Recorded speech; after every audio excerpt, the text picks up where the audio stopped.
Ọjọ́ ìbùkún.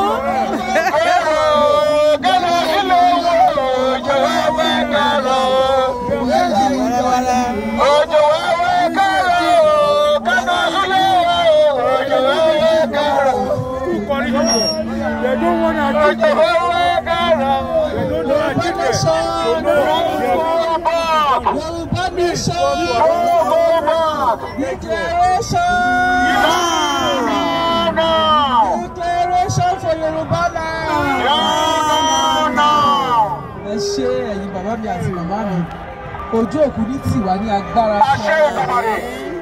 Ẹ rí gbogbo àwọn táwa ń bí àní rí nǹkan gbé sọnù bí ò bá ṣe bí ọmọ. Gbogbo àwọn táwa ń bí tí ilẹ̀ Yorùbá bá dé wọn ò ní gbà lẹ́yìn wọn lágbára. Ìdálẹ̀ làwa wà a máa kéré oko délé o. Àtọ́jú owó àtèrè la máa kó délé láṣẹ ọmọ. Àní kú sọ́dọ̀ dé èéfín.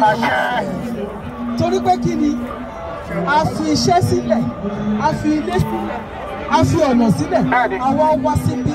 A sọ pé kí ni a fẹ́ gba ìlú wa ní tipátipá lọ́wọ́ ìjọba kí ni ìjọba amújẹmújẹ, ìjọba amújẹmújẹ, ìjọba amújẹmújẹ, ìjọba olè, ìjọba ìkà, ìjọba apààyàn, ìjọba ajínigbé, ìjọba ìfipábánilò.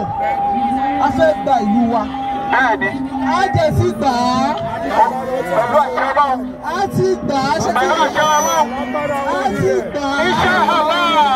Nítorí pé kí ni ọmọ aláṣẹ ni wá. Ọ̀rọ̀ pọ́lì àṣẹ tẹ̀lé. A ti gba ìlú wa. Nítorí pé kí ni ọmọ ọba ni wá. Ọmọ aládé ni wá.